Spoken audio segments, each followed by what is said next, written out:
ਦੀਪਕ ਜੀ, ਖਬਰਾਂ ਦਾ ਸਿਲਸਿਲਾ ਸ਼ੁਰੂ ਕਰਦੇ ਹਾਂ। ਗੱਲਬਾਤ ਕਰਦੇ ਹਾਂ ਜੰਗਬੰਦੀ ਨੂੰ ਲੈ ਕੇ। 40ਵੇਂ ਦਿਨ ਕਹਿੰਦੇ ਵੀ ਰੁਕੀ ਜੰਗ, 2 ਹਫ਼ਤੇ ਦਾ ਸੀਜ਼ਫਾਇਰ, ਹੁਣੇ-ਹੁਣੇ ਕੁਛ ਘੰਟੇ ਪਹਿਲਾਂ ਹੀ ਇਹ ਚੀਜ਼ ਹੋਈ।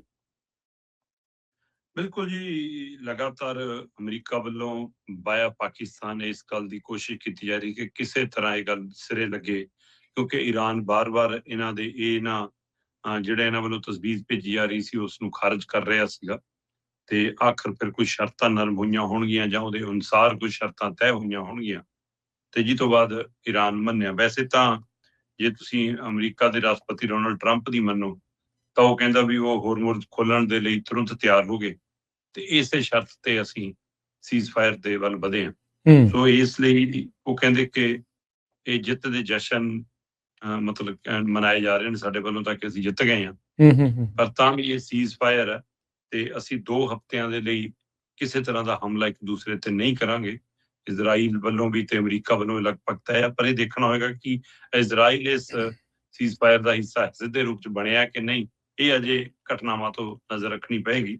ਪਰ ਫਿਲਹਾਲ ਉਹਨਾਂ ਨੇ ਟਵੀਟ ਜਿਹੜਾ ਕੀਤਾ ਹੈ ਟਰੰਪ ਨੇ, ਉਹਦੇ ਵਿੱਚ ਕਹਿੰਦਾ ਕਿ ਈਰਾਨ ਦੇ ਵੱਲੋਂ ਤੁਰੰਤ ਹੋਰਮੁਜ਼ ਸਟਰੀਟ ਖੋਲਣ ਦੀ ਸ਼ਰਤ ਦੇ ਉੱਤੇ ਬੰਬਾਰੀ ਤੇ ਹਮਲਿਆਂ ਨੂੰ 2 ਹਫ਼ਤਿਆਂ ਦੇ ਲਈ ਰੋਕਣ ਦੇ ਲਈ ਅਸੀਂ ਰਾਜੀ ਹੋਏ। ਸੋ ਉਹ ਕਹਿੰਦੇ ਕਿ ਮੈਂ ਇਹ ਫੈਸਲਾ ਪਾਕਿਸਤਾਨ ਦੇ ਪ੍ਰਧਾਨ ਮੰਤਰੀ ਸ਼ਾਹਬਾਜ਼ ਸ਼ਰੀਫ ਤੇ ਆਰਮੀ ਚੀਫ ਆਸਿਮ ਗੁਨੀਰ ਦੀ ਅਪੀਲ ਤੋਂ ਬਾਅਦ ਲਿਆ। ਮਤਲਬ ਉਹ ਇਹ ਜਤਾਉਣਾ ਚਾਹੁੰਦੇ ਨੇ ਕਿ ਉਹਨਾਂ ਨੇ ਮੈਨੂੰ ਮਿਹਨਤ ਕੀਤੀ ਹੈ, ਮੈਂ ਤਾਂ ਰੁਕੇ, ਜਦੋਂ ਕਿ ਹਕੀਕਤ ਇਹ ਹੈ ਕਿ ਟਰੰਪ ਬਾਰ-ਬਾਰ ਉਹਨਾਂ ਦੀ ਮਿਹਨਤ ਕਰ ਰਹੇ ਸੀ ਕਿ ਕਰੋ ਕੁਛ, ਹੁਣ ਇਹਨਾਂ ਪਰ ਰੋਕੀਏ ਤੇ ਮੈਂ ਆਪਣੇ ਆਪ ਨੂੰ ਜੇਤੂ ਦਿਖਾਵਾਂ।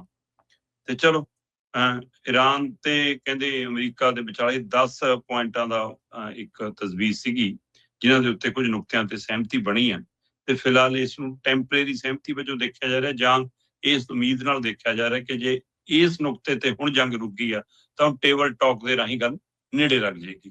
ਸੋ ਹੁਣ ਦੇਖਣ ਵਾਲੀ ਗੱਲ ਹੈ ਕਿ ਅਗਲੇ 2 ਹਫ਼ਤਿਆਂ ਦੇ ਵਿੱਚ ਸਮਝੌਤਾ ਅੰਤਮ ਰੂਪ ਲੈਂਦਾ ਜਾਂ ਨਹੀਂ ਲੈਂਦਾ।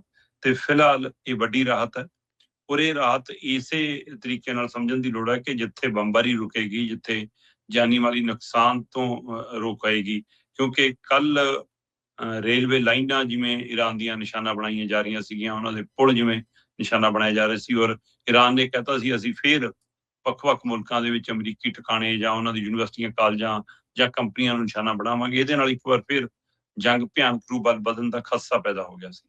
ਸੋ ਇਸ ਲਈ ਇਹ ਜਿਹੜੀ ਤੁਰੰਤ ਜੰਗ ਰੁਕੀ ਹੈ, ਇਹਦਾ ਅਸਰ ਜਿੱਥੇ ਜਾਨੀ ਮਾਲੀ ਨੁਕਸਾਨ ਦੇ ਲਈ ਭਰਪਾਈ ਵਜੋਂ ਆਪਾਂ ਦੇਖੀਏ ਕਿ ਉਹ ਰੁਕੂਗਾ, ਉੱਥੇ ਹੀ ਸਮੁੱਚਾ ਦੁਨੀਆ, ਸਮੁੱਚੇ ਮੁਲਕ ਜਿਹੜੇ ਪ੍ਰਭਾਵਿਤ ਹੋ ਰਹੇ ਸੀ ਉਹਨਾਂ ਲਈ ਵੀ ਸੁੱਖ ਦਾ ਸਾਹ ਆਏਗਾ, ਕਿਉਂਕਿ ਜੇ ਹੋ ਤਾਂ ਉਹਦੇ ਨਾਲ ਜਿੰਨਾ ਤੇਲ ਦਾ ਸਪਲਾਈ ਰੁਕੀ ਹੈ, ਗੈਸ ਦੀ ਸਪਲਾਈ ਰੁਕੀ ਹੈ, ਜਾਂ ਜਿਹੜੇ ਹੋਰ ਸਮੁੰਦਰੀ ਮਾਰਗਾਂ ਦੇ ਉੱਤੇ ਦਾ ਅਸਰ ਪੈ ਰਿਹਾ।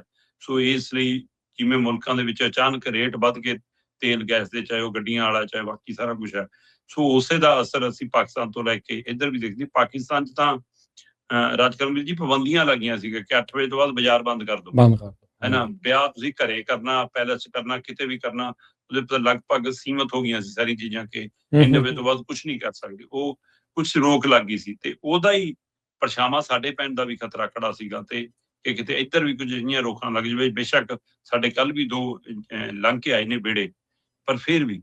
ਸੋ ਇਸ ਲਈ ਇਹ ਦੁਨੀਆ ਲਈ ਰਾਹਤ ਦੀ ਖਬਰ ਹੈ ਤੇ ਇਹਦੇ ਵਿੱਚੋਂ ਹੁਣ ਉਮੀਦ ਕਰਦੇ ਹਾਂ, ਕਿਉਂਕਿ ਟਰੰਪ ਨੇ ਈਰਾਨ ਦੇ ਵਿਦੇਸ਼ ਮੰਤਰੀ ਦਾ ਜਿਹੜਾ ਬਿਆਨ ਹੈ ਉਸ ਨੂੰ ਵੀ ਨਾਲ ਸਾਂਝਾ ਕੀਤਾ ਹੈ। ਮਤਲਬ ਦੋਵੇਂ ਪਾਸਿਓਂ ਇਹ ਗੱਲ ਹੁਣ ਸਪਸ਼ਟ ਹੈ ਇੱਕ ਤਰ੍ਹਾਂ ਨਾਲ, ਠੀਕ ਹੈ ਨਾ। ਟਰੰਪ ਨੇ ਈਰਾਨ ਦੇ ਵਿਦੇਸ਼ ਮੰਤਰੀ ਆਵਾਸ ਦਾ ਬਿਆਨ ਆਪਣੇ ਸੋਸ਼ਲ ਮੀਡੀਆ ਪਲੇਟਫਾਰਮ ਦੇ ਉੱਤੇ ਸਾਂਝਾ ਕੀਤਾ।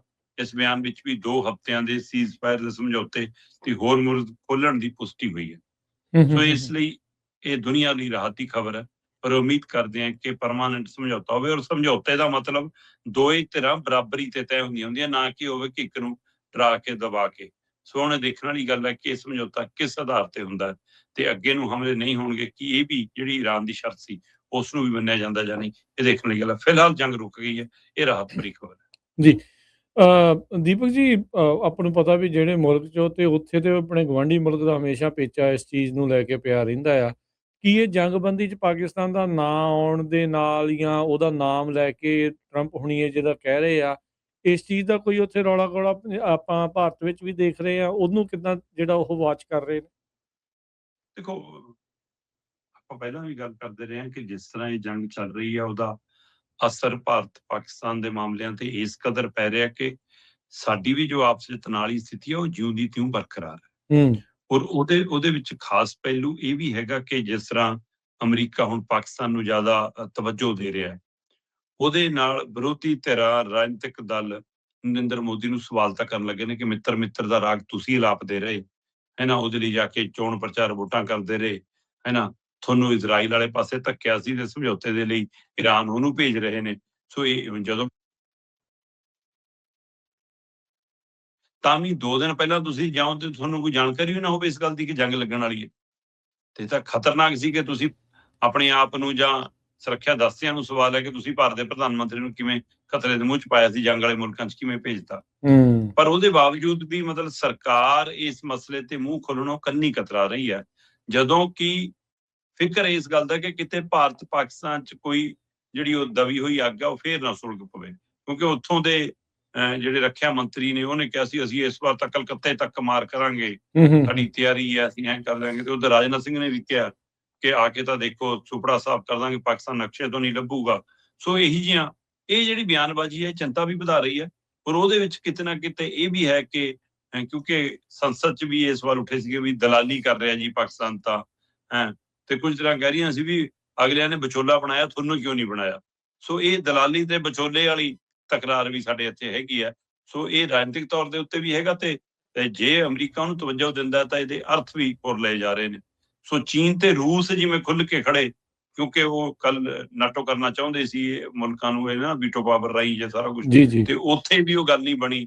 ਰੂਸ ਤੇ ਚੀਨ ਖੁੱਲ ਕੇ ਈਰਾਨ ਦੇ ਨਾਲ ਖੜ ਗਏ। ਸੋ ਹੁਣ ਦੇਖਣ ਵਾਲੀ ਗੱਲ ਇਹ ਹੈ ਕਿ ਇਸ ਸੀਜ਼ ਫਾਇਰ ਤੋਂ ਬਾਅਦ ਜੇ ਸਮਝੌਤੇ ਵਾਲੀ ਕਵਾਇਦ ਕੁਛ ਹੁੰਦੀ ਹੈ, ਉਹ 'ਚ ਸਾਡਾ ਕੋਈ ਰੋਲ ਹੈਗਾ ਜਾਂ ਨਹੀਂ, ਜਾਂ ਅਸੀਂ ਸਹੀ ਵਾਲੇ ਪਾਸੇ ਖੜੇ ਰਹਿ ਪਾਉਂਦੇ ਹਾਂ ਕਿ ਨਹੀਂ, ਕਿਉਂਕਿ ਸਮਝੌਤੇ ਤੋਂ ਬਾਅਦ ਕਾਫੀ ਸਥਿਤੀਆਂ ਬਦਲ ਜਾਣੀਆਂ, ਫਿਰ ਸਾਡੇ ਲਈ ਚੁਣੌਤੀ ਵੀ ਹੋਣੀ। ਜੀ।